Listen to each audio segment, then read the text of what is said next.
Ada. Siapa? Abdullah bin Ummi Maktum. Sebab dia buta, memang dia tak nampak. Kan dia datang, abasa wa tawalla an ja'ahul a'ma, kan? Nabi dia berpaling dan bermasam muka. Allah Ta'ala sebut. Nabi dia berpaling dan bermasam muka. Allah Ta'ala sebut.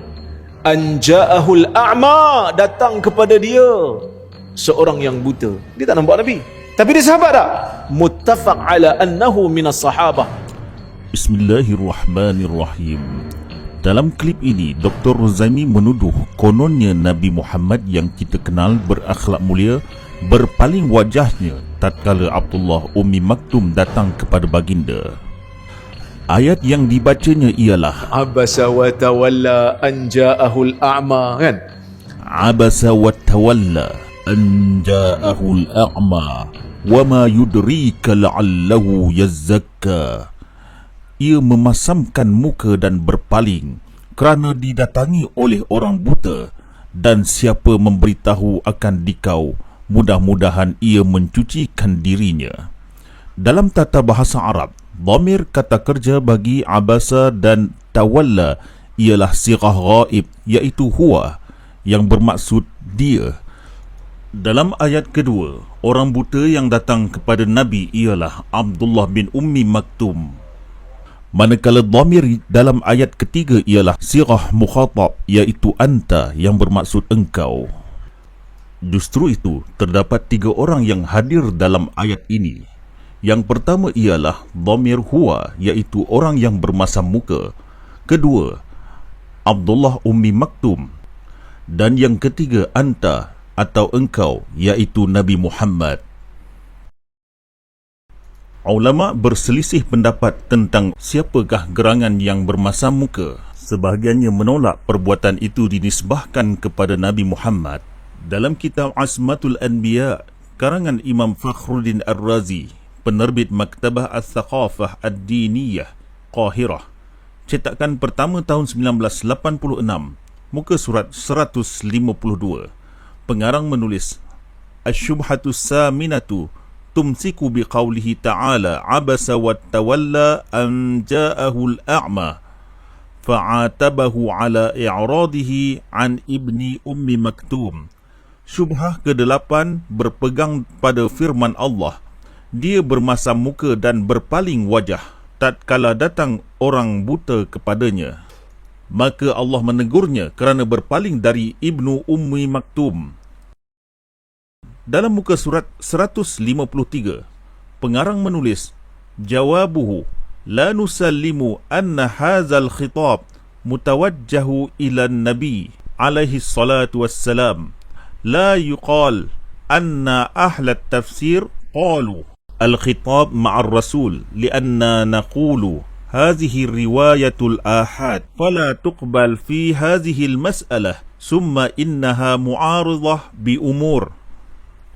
Jawapannya, kami tidak menerima kata-kata ini ditujukan kepada Nabi SAW. Tidak juga dikatakan ahli tafsir berkata, kata-kata itu bersama Rasul. Disebabkan riwayat ini adalah hadis ahad, jadi tidak diterima dalam isu ini. Maka ia bertentangan dengan perkara lain. Justru itu sebab pertama Imam Fakhruddin Ar-Razi menolak perbuatan bermasam muka ini dinisbahkan kepada Nabi Muhammad SAW dikarenakan riwayatnya adalah hadis ahad. Kemudian bercanggah dengan beberapa perkara berikut. Al-awwal annahu wasafahu bil abus wa laysa hadha min sifatin Nabi SAW fi Quran wala khabar ma'al a'da wal mu'anidin fadlan 'anil mu'minin wal mustarsyidin. Pertama, bahawa ayat itu menyifatkan Nabi bermasam muka, dan ini bukanlah salah satu sifat Nabi di dalam Al-Quran, dan tidak ada berita tentang musuh dan orang-orang yang degil, apatah lagi orang yang beriman dan mereka yang mendapat petunjuk. Al-thani, wasafahu bi annahu tasadda lil aghniya wa talahha 'anil fuqara wa dhalika ghairu la'iq bi akhlaqih. Kedua, ayat menyifatkan baginda berdiri untuk orang kaya dan menjauhkan diri daripada orang miskin. Itu tidak sesuai dengan akhlak baginda. الثالث أنه لا يجوز أن يقال للنبي وما عليك ألا يزكى فإن هذا الإغراق يترك الحرص على إيمان قومه فلا يليق بمن بعث بالدعاء والتنبيه. Yang ketiga, tidak dibenarkan berkata tentang Nabi dengan ayat ini, padahal engkau tidak bersalah kalau ia tidak mahu membersihkan dirinya. Sesungguhnya dorongan ini menyingkirkan kepedulian Nabi terhadap iman umat, dan sifat itu tidak layak bagi orang yang diutuskan dengan dakwah dan peringatan. Seterusnya, Imam Fakhruddin Ar-Razi menjelaskan akhlak mulia Nabi SAW yang sekaligus menafikan perbuatan bermasam muka daripada baginda. Sallamna anna al-khitaba ma'an Nabi SAW, lakin la nusallimu kaunuhu zanban. Bayanuhu annahu ta'ala wasafa nabiyahu bihusnil khalq. Jika kita mengakui bahawa ucapan itu bersama Nabi SAW, tetapi kita tidak menerima bahawa ia adalah dosa, kenyataannya adalah Allah Ta'ala menggambarkan nabinya dengan akhlak yang baik. Faqala wa innaka la'ala khuluqil azim. Dan Allah berfirman, sesungguhnya kamu berakhlak mulia. Walau kunta fazzan ghalizal qalbi lan faddu min hawlika. Sekiranya kamu bersikap kasar lagi keras, sudah tentu mereka menjauhkan diri dari sekelilingmu. Wa ma arsalnaka illa rahmatan lil alamin. Dan tiadalah kami mengutus kamu melainkan untuk menjadi rahmat bagi alam semesta.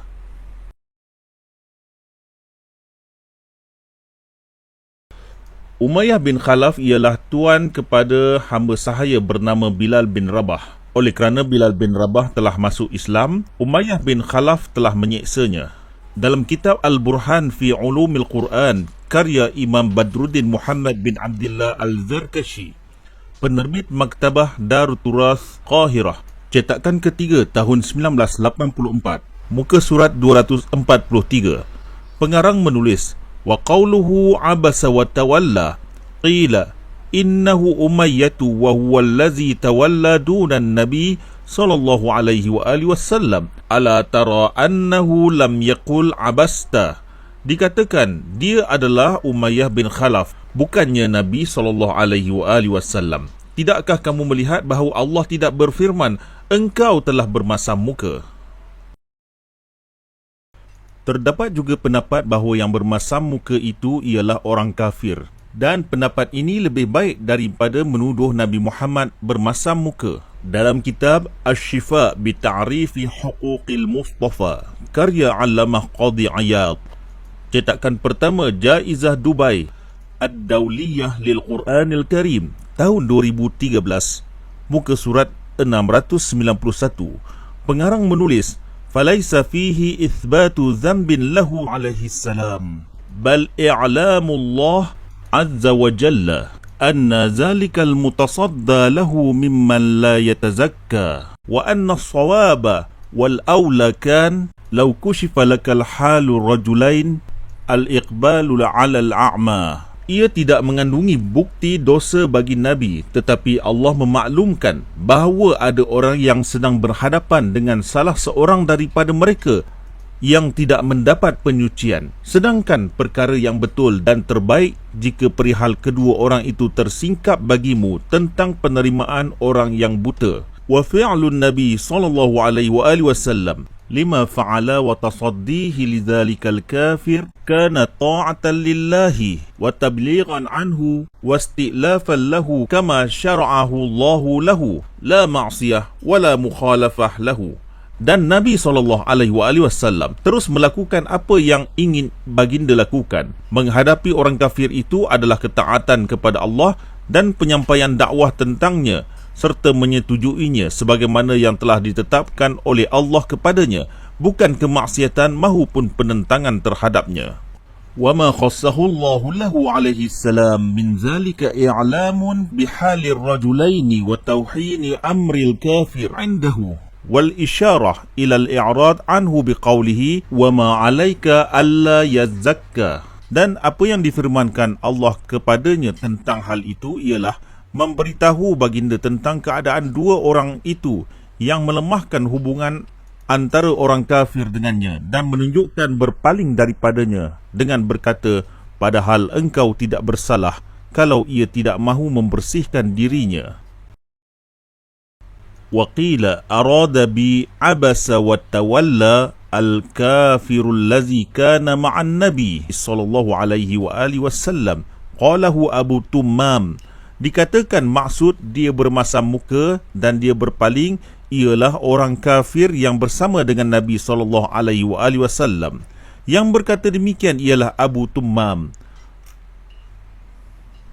Kesimpulannya, terdapat sekelompok ulama senior Sunni tidak menerima ayat Al-Quran abasa wa tawalla, iaitu perbuatan bermasam muka dan berpaling ditujukan kepada Nabi SAW kerana ia bukanlah ciri-ciri seorang Nabi yang disifatkan sebagai berakhlak mulia. Antara hujahnya ialah tuduhan terhadap Nabi itu berasal dari khabar ahad dan pertentangannya dengan beberapa ayat Al-Quran. Justru itu, pendapat inilah yang tepat dan jauh dari buruk sangka terhadap Nabi SAW.